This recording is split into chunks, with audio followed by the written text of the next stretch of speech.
So Okay. I'm moving on. So, Axel can F. I go? Yes. Axel F, thank you.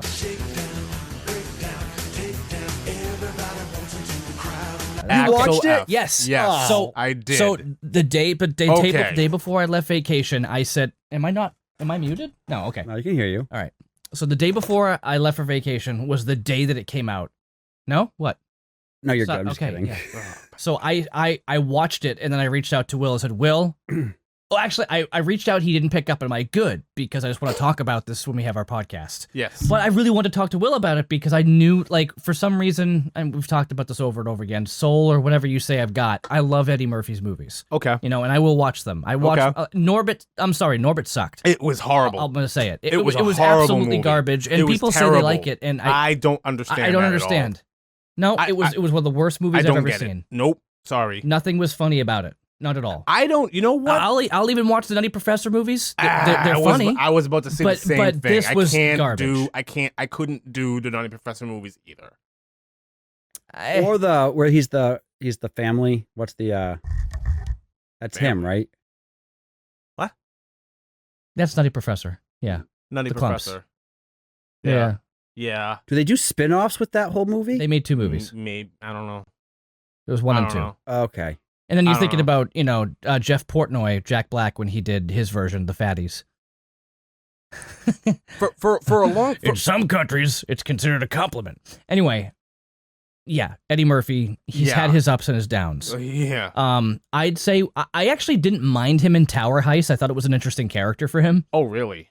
Did you see Tower Heist? And I didn't. But I didn't for So that he's- reason though. I didn't because I was like, this is just Eddie Murphy trying to like get back to the glory days It's- a little bit, and it's like it's very different. He's like out of prison, like bad boy, like not normally him. okay. But there are scenes where he's Eddie Murphy, where he's pretending to be something he's not, and it's actually the movie itself is not amazing, Okay. but it's definitely entertaining, and Okay. I would say check it out if you're an Eddie Murphy fan. He hasn't played the main role. The main role is Ben Stiller, but to see them all kind of playing off each other was actually entertaining. I'll say that. So I have a quick question. It's a heist movie. You brought yes. up Beverly Hills Axel F, Yes. and you've discussed everything Eddie Murphy Uh-huh. aside from Axel F. Yeah, I we're know, getting there. but We're getting there. leading up. We're We're getting leading there. up to it. We're So getting there. I will say, and this is not ruining the movie, because if you saw the trailer, Pluto Nash. watch that. If you saw the trailer, there's a scene in there where you've got Joseph Gordon-Levitt, who's like, have you seen your file? And he goes like, you've been here multiple times. Yeah. And again, it's not ruining. It's like you were here in 84, you were here in 87, and then 94, not your finest hour. Yep. I was like, yes. That was amazing because everybody rips on Beverly Hills Cop 3. It was a horrible movie. It was not good. I don't remember it being as bad as everybody says. I remember it being pretty bad. The character's good. I remember Was it that being the one? pretty Was that what bad. that's the one where Serge had like this gun that had a microwave in it? Maybe. Maybe. Serge. Yeah. Wait a minute. Say that again. Akmel? You say that, wait, did you Aquel? say that right? He had a gun that had a microwave in it? Yeah. Have you not seen Beverly Hills Cop 3? Serge. No. Oh wow. Okay, you need to watch the. I try my hardest to stay away from bad movies. Abbott. Oh, dude. Abbott.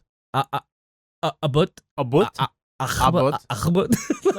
Well, that was dumb because Abbott's super easy to say. Yeah. Aquel makes sense.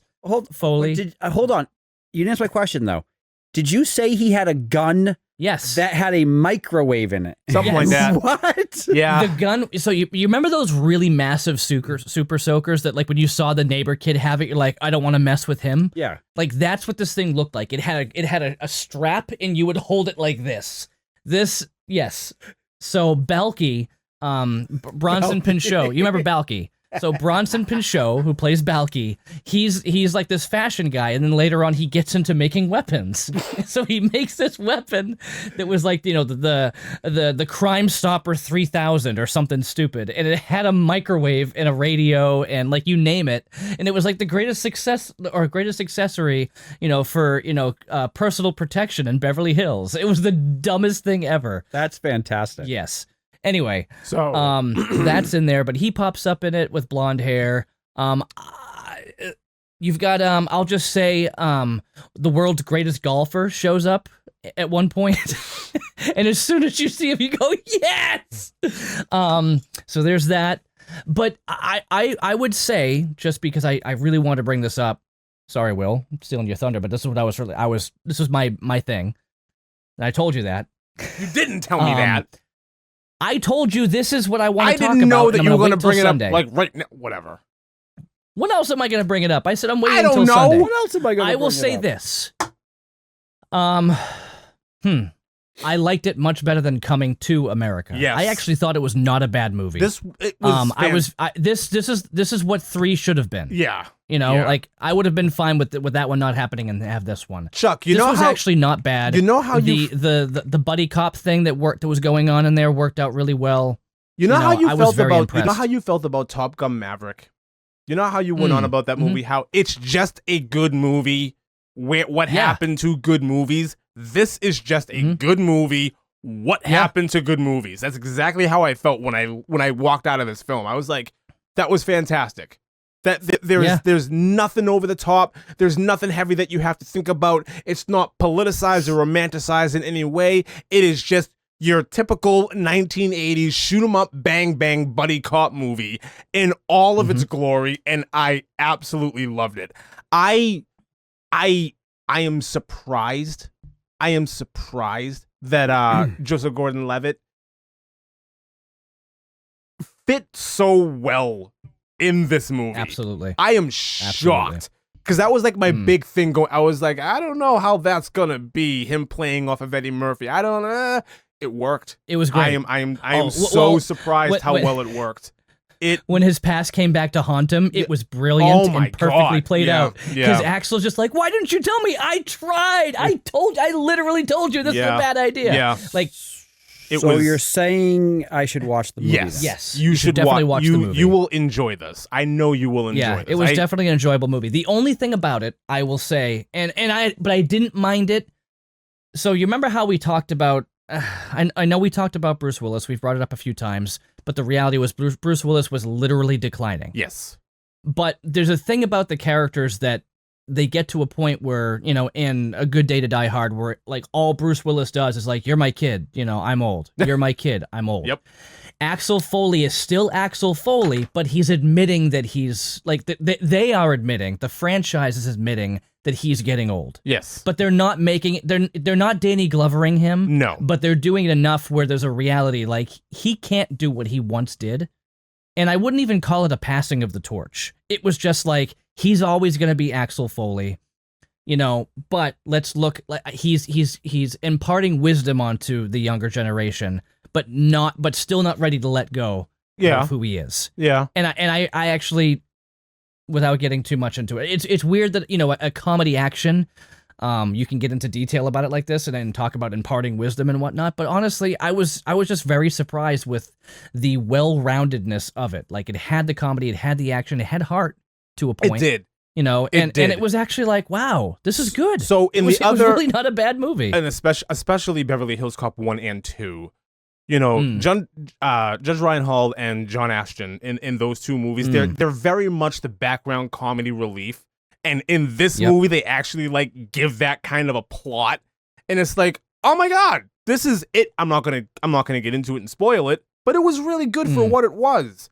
I was intrigued, and I was even like, did he turn a little bit? What's going on? It gave me that little bit of what's really happening here? Why did this? What?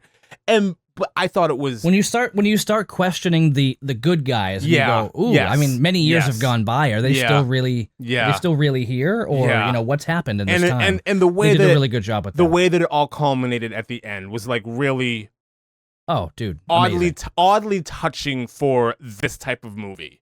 I will say, absolutely, it was really oddly touching. And then, you know, and this is the only part that'll really spoil.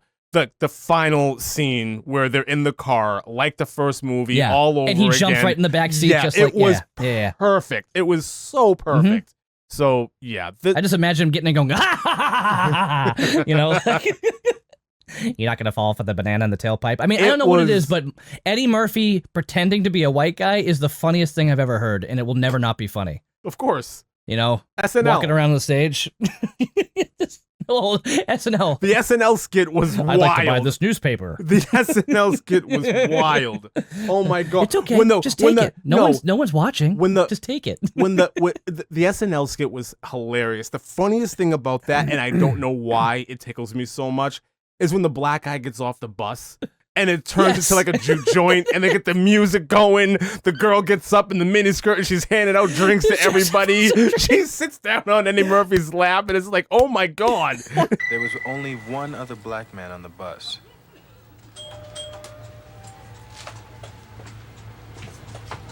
He got off on 45th Street.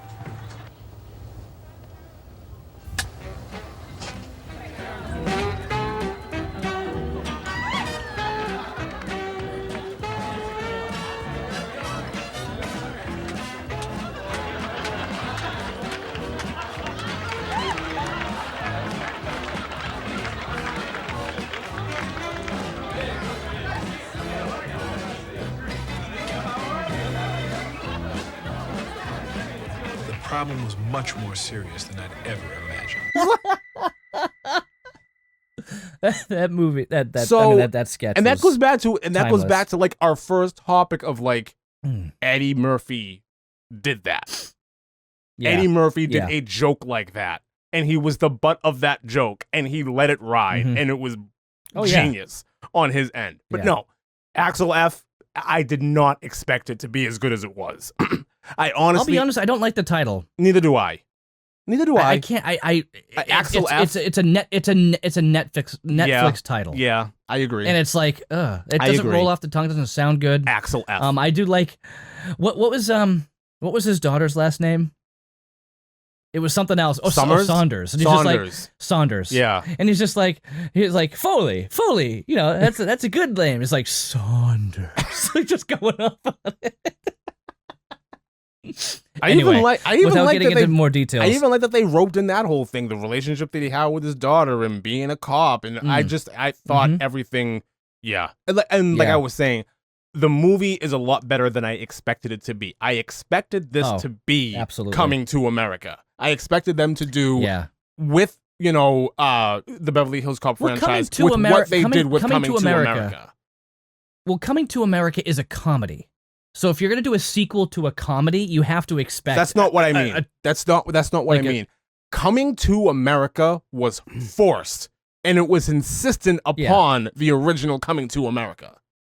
Yeah. It was very much fan service. We're hitting all of the notes. We're remaking this movie without saying that we're remaking this movie.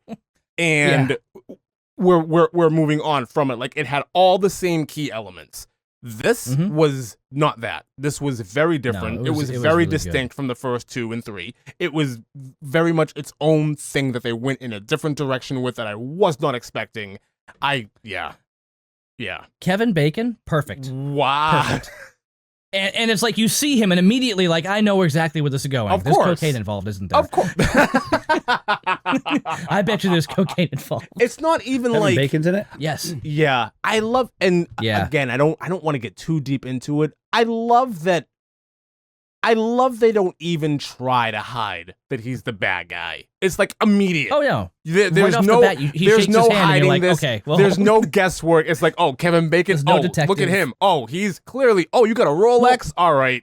But that's the thing is like, there was never a question about who the bad guy was in any of the Beverly Hills Cop movies. He knew immediately right off the bat. Yes. So they weren't going to try to play games and like make it a detective thing. I mean, I know he's Detective Foley, but he never had to do any detective work besides find out, but get evidence against the people that he's going after. That was it. That's his detective work. Yes. Not who done it. It's where are they doing it and how can I throw them under the bus? And how to scam the system a little bit.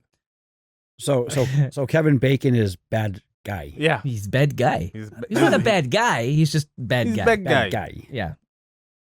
Anyway. So I'll have to go watch this movie now. Oh yeah. It's definitely worth your time. I made fun of you for a year and a half of it actually not coming out, and here it is. Told you, and it's brilliant. And I've been So I've been pumped up about this since I first heard about it. Like, I know they were talking about it for years, but once they started having like set photos, I'm like, it's happening.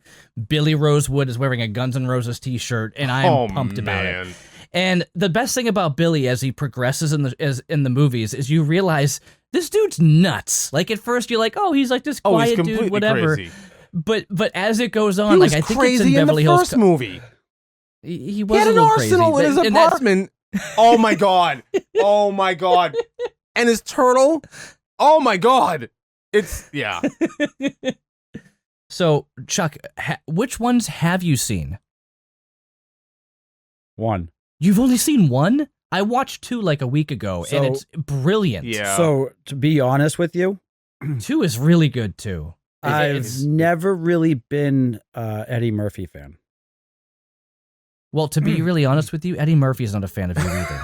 So, imagine if he was. Imagine if he listens to our podcast. Eddie, we love you. I love you, Chuck Eddie. might not, but 2 of us do. So I love you, Eddie Murphy. Majority rules. I don't care what they say about you. I'm not saying anything about him. No, you're not gonna get it. No, I'm not. We're not getting into that here.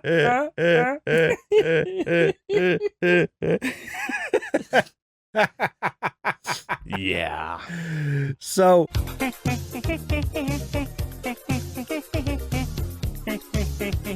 then another